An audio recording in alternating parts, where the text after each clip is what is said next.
Assalamualaikum warahmatullahi wabarakatuh. Kita berjumpa kembali dalam pembelajaran jarak jauh informatika untuk materi informatika SMK kelas 10 bab 1 berpikir komputasional bagian keempat. Adapun elemen atau materinya yaitu tentang pemecahan masalah atau problem solving. Dan tujuan pembelajarannya adalah siswa mampu memahami strategi algoritmik standar sebagai penerapan berpikir komputasional pada berbagai bidang untuk menghasilkan beberapa solusi dari persoalan dengan data diskrit bervolume besar. Yang pertama adalah konsep pemecahan masalah. Menurut Polya 1973, pemecahan masalah adalah suatu usaha mencari jalan keluar dari suatu kesulitan. Adapun diagram pemecahan masalah menurut Polya seperti ini, ya.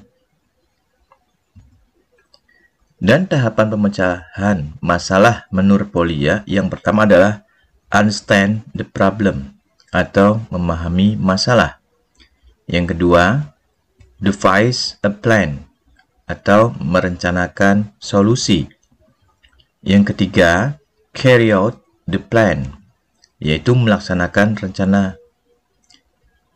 Kemudian, yang keempat, look back, yaitu memeriksa kembali.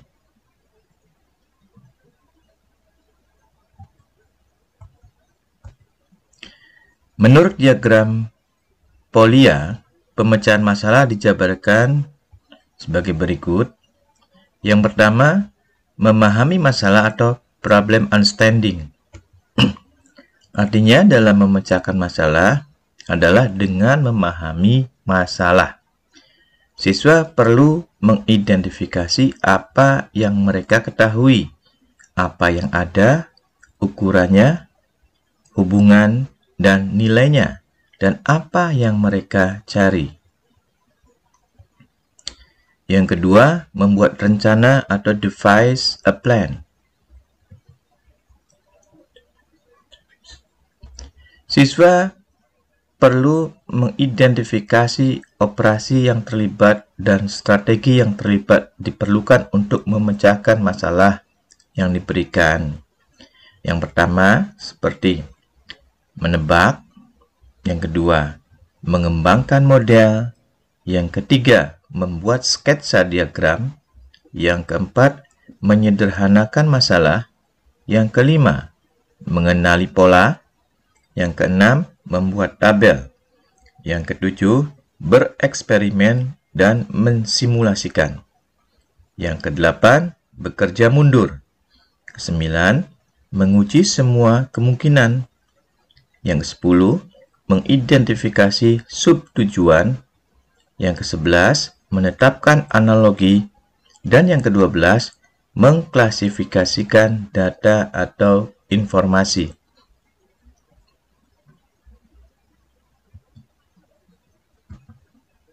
Yang ketiga, melaksanakan rencana atau carry out the plan. Yang pertama, mengartikan informasi yang diberikan ke dalam bentuk matematika. Dan yang kedua, melaksanakan strategi selama proses dan perhitungan yang berlangsung. Secara umum, pada tahap ini siswa perlu mempertahankan rencana yang sudah dipilih. Yang keempat, melihat kembali atau looking back. Untuk memecahkan masalah, yaitu yang pertama, meninjau semua informasi penting jika sudah diidentifikasi. Yang kedua, meninjau semua perhitungan yang terlibat. Yang ketiga, mempertimbangkan apakah solusi logis. Yang keempat, mencari alternatif solusi lain. Yang kelima, membaca ulang pertanyaan dan bertanya pada diri sendiri. Apakah pertanyaan tersebut benar-benar telah dijawab? Yang kedua, identifikasi masalah.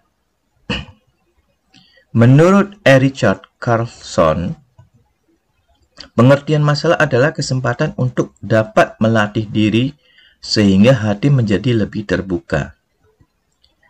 Masalah dibedakan menjadi dua, yaitu yang pertama, masalah sederhana. Masalah sederhana mempunyai skala yang kecil, tidak terpaut dengan masalah lainnya, tidak mempunyai konsekuensi yang besar, pemecahannya tidak terlalu rumit, dan dapat dipecahkan oleh individu.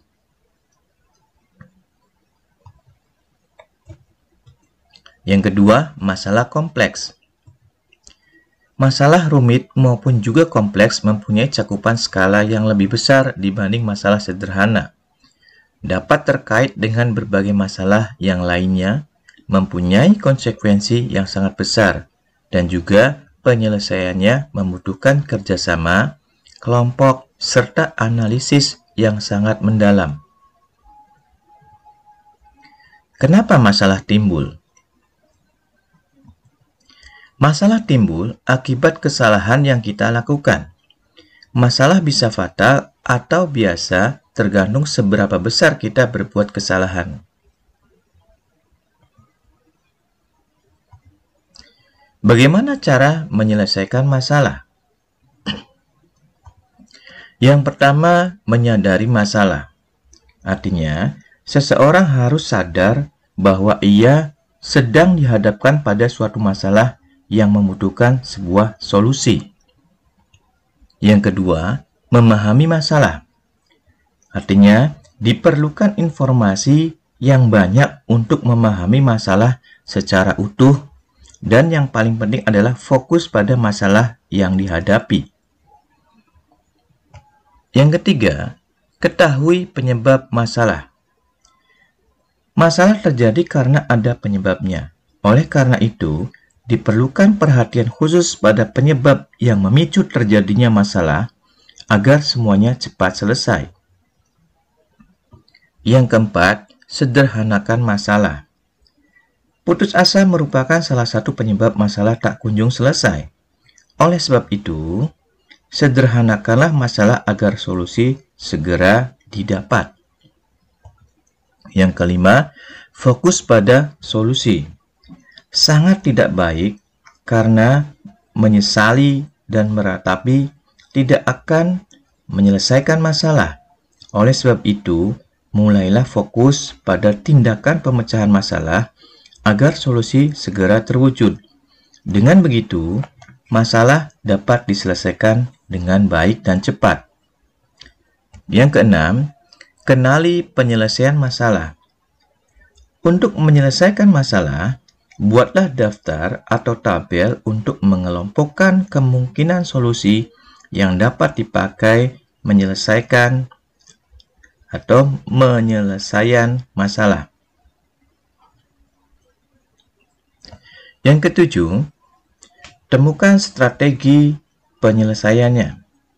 Strategi yang baik diperlukan untuk menyelesaikan segala masalah dengan baik. Seseorang harus paham mengenai masalah yang dihadapi dan dapat menyelesaikan masalah secara efektif dan bijaksana. Yang kedelapan, evaluasi implementasi pemecahannya. Pastikan melakukan evaluasi terhadap solusi pemecahan masalah yang sudah diambil sebelum diimplementasikan untuk menyelesaikan suatu masalah.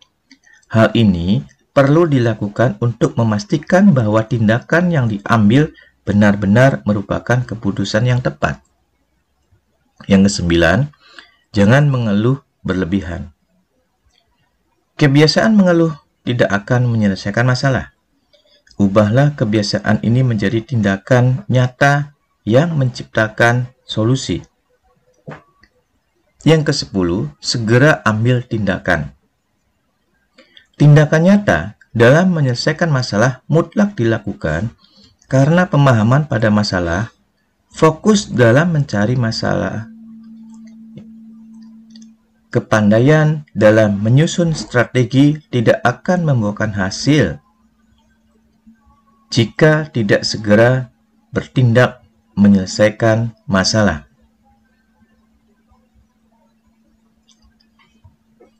Yang ke-11, atur emosi. Emosi dari pola pikir seseorang adalah dua hubungan yang saling berkaitan. Pengendalian emosi yang baik akan mempengaruhi pola pikir yang baik.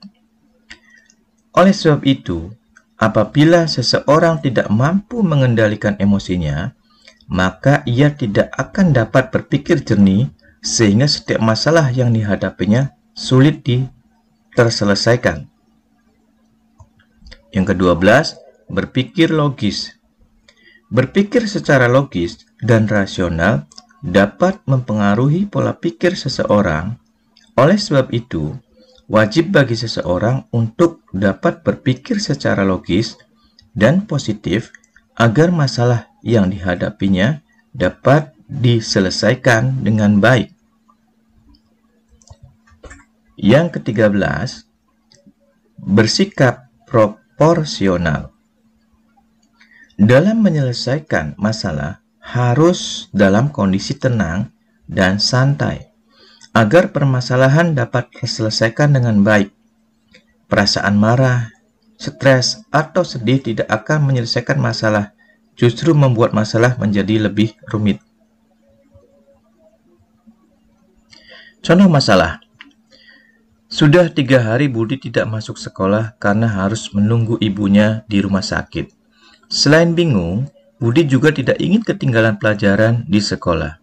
Namun dirinya tidak tega meninggalkan ibunya yang terbaring sakit di rumah sakit.